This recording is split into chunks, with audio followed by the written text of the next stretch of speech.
నమస్తే, welcome to great Andhra. మనతో పాటు ఉన్నారు సీనియర్ పొలిటికల్ అనలిస్ట్ జిఆర్ మహర్షి గారు. నమస్తే సార్. నమస్తే అమ్మా. సార్, చంద్రబాబు నాయుడు గారు ఈ శాసనసభ పక్ష నేతల మీటింగ్లో చెప్పింది ఏంటంటే, కింద స్థాయి వాళ్ళు ఎలా ఉన్నారో తెలిసి కూడా ఈయన పైన అయితే మాత్రం ఇప్పటి వరకు అంటే 20 నెలల కాలంలో కూటమి నేతలు ఎవరి మధ్య కూడా ఎటువంటి మనస్పర్ధలు లేవు, ఎటువంటి విభేదాలు రాలేదని చెప్తున్నారు.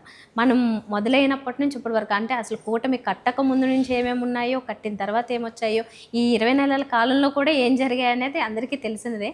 ఎందుకంటే పైన స్థాయిలో వాళ్ళు ముగ్గురు ఏం అనుకోకపోయినా కింద జరిగినవన్నీ చాలా జరుగుతూనే వచ్చాయి. గ్రామ స్థాయి, మండల స్థాయిలో, జిల్లా స్థాయిలో కూడా ఎంతోమంది నేతల మధ్య విభేదాలు ఉన్నాయి. చిన్న కార్యకర్తల మధ్య కూడా బోలెంత విభేదాలు ఉన్నాయి. ఈ నెక్స్ట్ వరకు కూడా ఇలాగే ఉండాలి, చివరి వరకు ఉండాలి, తర్వాత కూడా ఇలాగే ఉండాలని ఆశించడం అనేది నిజానికి అత్యాసే. ఇది ఎలా వర్కౌట్ అవుతుంది? వారు ఎందుకు, ఏ ఉద్దేశంతో ఈ మాటలు చెప్పారు? ఇప్పుడు జగన్ గారిని 11 సీట్లకు పరిమితం చేశారు. అంటే ప్రతిపక్షం అనేది లేనే లేదు. కౌన్సిల్లో ఏదో వాళ్ళు మాట్లాడుతున్నారు, కానీ అసెంబ్లీకి వీళ్ళు నిన్న వచ్చారు, వెళ్ళారు. కాబట్టి ఆ సమస్య లేదు. మీరు 164 సీట్లలో గెలిచారు. బీజేపీ కేంద్రంలో అధికారంలో ఉంది, ఇక్కడ కూటమిలో అధికారంలో ఉంది. ఇప్పుడు ఈ నేపథ్యంలో మీరు ఎందుకు పదే మేము 15 ఏళ్ళు ఉంటాము? మీరేమంటున్నారు? లక్షల కోట్లు పెట్టుబడులు తెచ్చాము, గూగుల్ తెచ్చాము, అది తెచ్చాము, ఈ డేటా సెంటర్ తెస్తున్నాము, మేము అసలు ఆంధ్రప్రదేశ్లో నిరుద్యోగం అనేది ఉండదు, పిల్లలందరికీ అన్ని ఉద్యోగాలు వస్తాయి, ఆర్టిఫిషియల్ ఇంటెలిజెన్స్ అని, అదని ఇదని, క్వాంటమ్ అని అన్నీ చెప్తున్నారు, రోజు చెప్తున్నారు. సూపర్ 6 ఇచ్చేసాము అంటున్నారు. సరే, ఇవ్వలేదనుకోండి, అది వేరే విషయం. ఇన్ని చెప్తున్నప్పుడు మీకు ఎందుకు భయము? ఇంకా ఏదో జరిగిపోతుంది, ఏమో వచ్చేస్తాడేమో, మళ్ళీ 2029లో వచ్చేస్తాడేమో అని. ఏమో పెద్ద స్థమానం ఏమంటారు, మేము 15 ఏళ్ళు కలిసి ఉంటాము, మా మధ్య విభేదాలు లేవు. ఇప్పుడు ఎవరన్నారు విభేదాలు ఉన్నాయని? విభేదాలు అంటే పవన్ కళ్యాణ్ గారు, చంద్రబాబు నాయుడు గారు మాట అనుకోవడమా విభేదం అంటే? విభేదాలు లేవని ఎందుకంటున్నారు? మీ ఎమ్మెల్యేనే మొన్న ఏమన్నాడు? కూటమిలో ఉన్న ఒక ఎమ్మెల్యే బీజేపీ లేకపోతే తెలుగుదేశం లేదు, జనసేన లేదు అన్నాడు. మళ్ళీ నా మాటలు వక్రీకరించారని ఈరోజు అంటారు. వీడియో ఉంది కదా. అంటే మీ వాళ్ళలో అనేక మందిలో అసహనాలు, అసంతృప్తులు ఉన్నాయి, దాంట్లో లేదని. మీ పై స్థాయిలో చంద్రబాబు నాయుడు గారు, పవన్ కళ్యాణ్ గారు లేదా మాధవ్ గారు మాట అనుకుంటేనే విభేదాలు ఉన్నట్టు కాదు. కింది స్థాయిలో పరిస్థితులు ఏమంత అనుకూలంగా ఏమీ లేవు, అది వాస్తవం. సరే, ఇలా కలిసి ఉన్న ఏ కూటమిలోనైనా ఈ సైద్ధాంతిక విభేదాలు కానీ, వ్యాపార ప్రయోజనాలు కానీ, గొడవలు కానీ, పదవులు కానీ, ఈ గోళలు ఎప్పుడూ ఉంటాయి, దాన్ని ఎవరూ కాదనరు. కానీ వీళ్ళు ఏమంటారంటే పదే చెప్తూ ఉంటారు. చంద్రబాబు నాయుడు గారు ఈరోజు నిన్న ఏదో అన్నారు కదా, అసెంబ్లీ అలా జరగాలి, ఇలా జరగాలి, ఆవువ్యాసంలాగా మాడకూడదు, అందరూ 5 నిమిషాలకు మించి మాడకూడదు, సూటిగా ఉండాలి ప్రశ్నలు, ఇవన్నీ చెప్తుంటారు ఆయన. ఇవన్నీ ఏమిటంటే చిన్నపిల్లలకి చెప్తూ ఉంటారే. చిన్నపిల్లలకి మన ఏదన్నా స్వాతంత్ర దినోత్సవమో, ఏదన్నా ఒక పెద్ద ఒక ఫంక్షన్ ఏదన్నా జరిగినప్పుడు చెప్తూ ఉంటారు, మీరు అలా ఉండాలి, ఇలా ఉండాలి, నీతికి నిలబడాలి, నిజాయితీకి నిలబడాలి, సత్యాన్ని ప్రేమించాలి, అబద్ధాలు చెప్పకూడదు, ఇలా చెప్తూ ఉంటారు పాఠాలన్నీ. ఈ పాఠాలన్నీ కూడా నిజంగా వర్కౌట్ అవుతాయా, నిజంగా అవన్నీ ఉంటాయంటే పిల్లలకు చెప్పడం తప్పు కాదు. ఎందుకంటే పిల్లలు ఆ స్థాయిలోనే చెడిపోకూడదు కాబట్టి వాళ్ళకి విలువలు బోధించాలి. మీరు ఎమ్మెల్యేలకి విలువలు బోధిస్తున్నారు. ఏం విలువలు బోధిస్తున్నారు మీరు? ఏడ చూసినా వాళ్ళు విపరీతంగా ఒక సంస్థానాధీశులు మాదిరి బదిలీల్లో వసూలు చేస్తున్నారు, ఇసుకలో వసూలు చేస్తున్నారు, లిక్కర్లో వసూలు చేస్తున్నారు. ఎక్కడ ఏ వసూళ్ళు జరగలేదో చెప్పండి. ఇది వాస్తవం కదా. ఇది ఆ నియోజకవర్గాలు అడగండి జనాల్ని పోయి. ప్రతి వ్యాపారంలోనే ఎమ్మెల్యేలు వేలు పెట్టి వసూలు చేసుకుంటున్నారు. మీరే చెప్తున్నారు 40 మంది ఎమ్మెల్యేల పనితీరు సరిగా లేదు. ఏం పనితీరు చేయాలి వాళ్ళు? ఆడ చేసేటివన్నీ ఆడ చేసి నియోజకవర్గాలు ఇటుకొచ్చి క్వశ్చన్లు వేసి ఏదో అద్భుతమైన వాగ్దాటితో ప్రజల సమస్యల మీద చర్చిస్తున్నట్లు. అసలు మీకేంటి? మీకు అసెంబ్లీలో అసలు ప్రాబ్లమే లేదు కదా. మీరు ఏం మాట్లాడితే అదే చట్టం, మీరు ఏం చేస్తే అదే శాసనము. అవతల ఎవరైనా మాట్లాడే వాళ్ళు ఉంటే కదా. 11 మంది వచ్చి నిలదీసి క్వశ్చన్లు వేసి మిమ్మల్ని ఇరుకునబెట్టి ఇబ్బందులు పాలు చేస్తే మనం అసెంబ్లీలో వ్యూహాలు చర్చించాలి, అది చేయాలి, ఇది చేయాలి. ఏముంది మీకు? మీరు ఏమన్నా ఉంటే కౌన్సిల్లో మీరు సమాధానం, అది కూడా సరిగ్గా చెప్పలే ఈరోజు. అదేది భూముల కేటాయింపు 99 పైసలకి అని వైసీపీ అడిగితే వీళ్ళు సరిగ్గా చెప్పలేకపోయారు. ఏముంది వీళ్ళ దగ్గర సమాధానం? వీళ్ళు ఇచ్చారు 99 పైసలకి.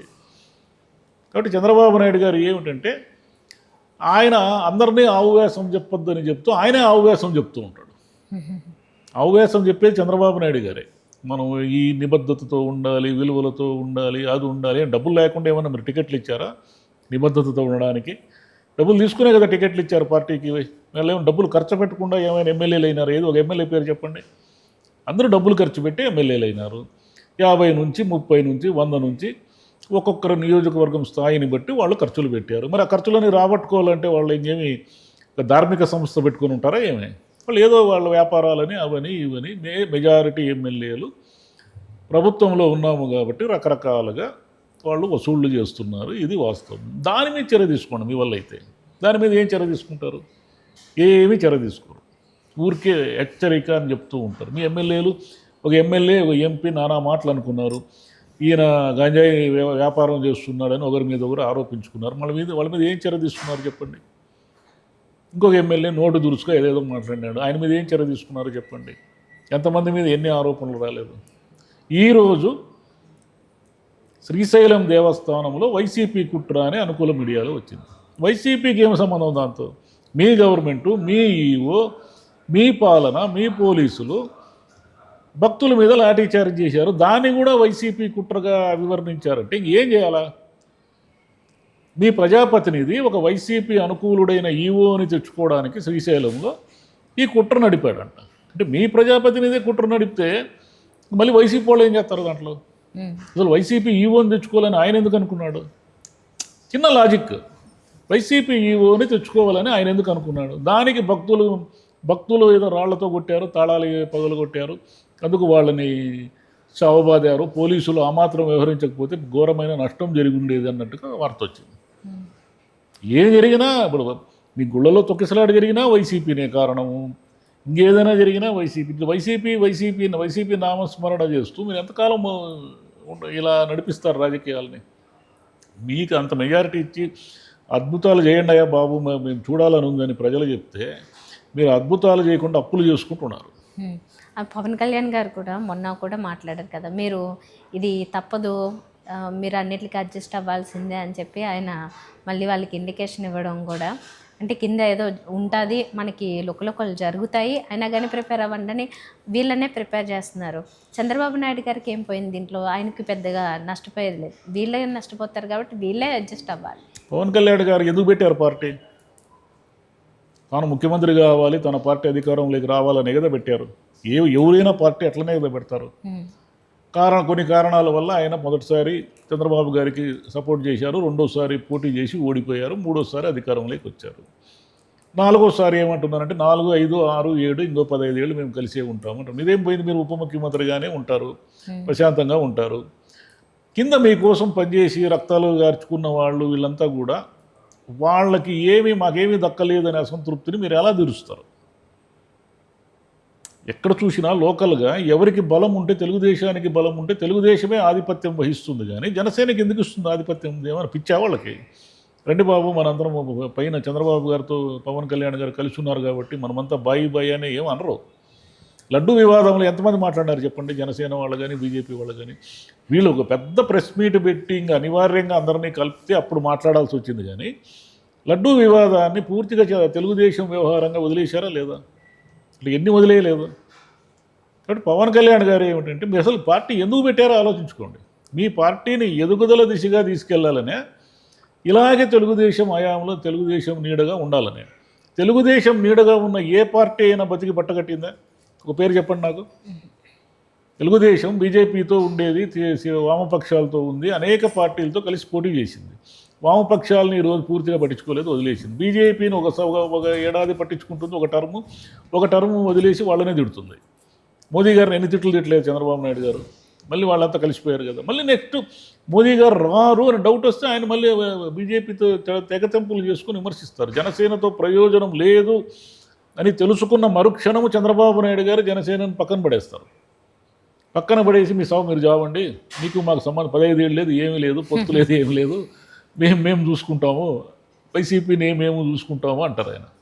అది ఆయన పొలిటికల్ స్ట్రాటజీ. అది ఆయనకేమి శాశ్వతమైన ఏమిటి స్నేహము కానీ శాశ్వతమైన శత్రుత్వం కానీ కొనసాగించే అలవాటు లేని నాయకుడు ఆయన ఒక ప్రత్యేకత. అది ఆయనతో ఎవ్వరూ శాశ్వతమైన స్నేహం చేయలేరు, శాశ్వతంగా శత్రువులను ఆయన పెట్టుకోడు. కలిసిపోతాడు, అవసరమైతే ఎవరితో అయినా కలిసిపోతాడు. నాకేం అలాంటివి ఏమీ లేవు, నాకు పవర్ పాలిటిక్సే ముఖ్యము అని గట్టిగా నమ్మే నాయకుడు కాబట్టి మీతో ఉన్నంతకాలం ఉంటాడు. మీ వల్ల ప్రయోజనం లేదన్న మరుక్షణం అవుట్ మీరు. అప్పుడు ఏం చేయాలి మీరు? అప్పుడు ఏం చేస్తారు? రేపు విడిపోయారు అనుకోండి, ఏం చేస్తారు మీరు? మిమ్మల్ని ఎవరు నమ్ముతారు? మళ్ళీ మీకంటూ సొంత ఐడెంటిటీ లేకుండా రాజకీయాల్లో కొనసాగుతున్న మిమ్మల్ని ముందు ప్రజలు ఎందుకు నమ్ముతారు? Right, okay sir. సో మొత్తానికైతే కూటమి కలిసి ఉంటుంది అని పైనుంచి మేము ఉన్నాము, మీరు ఉండాలని మళ్ళీ ఇంకోసారి ఇండికేషన్ ఏంటంటే అది వైసీపీకి ఇచ్చినట్లు వీళ్ళకి కూడా ఇచ్చినట్లే. వైసీపీకి ఏంటంటే మేము కలిసి ఉంటామని పదే చెప్పడము, వీళ్ళకి ఏంటంటే మీరు కలిసి ఉండడానికి ఎలా ఉండాలో అలా ఉండండి అని వీళ్ళకి ఒక గైడెన్స్ ఇచ్చినట్టు. మొత్తానికైతే ఇద్దరికి అంటే వైసీపీ ఏమిటంటే అది గెలుపైనా ఓటమైనా ఒంటరిగా పోటీ చేస్తుంది. వైసీపీకి ఎప్పుడు కూడా ఈ అలవాట్లు లేవు కదా, ఈ పొత్తులు గిత్తులు. వైసీపీ ప్రారంభమైనప్పటి నుంచి ఇప్పటి వరకు జర్నీని చూడండి, వాళ్ళు ఎవరితో ఫ్రెండ్షిప్ చేయరు.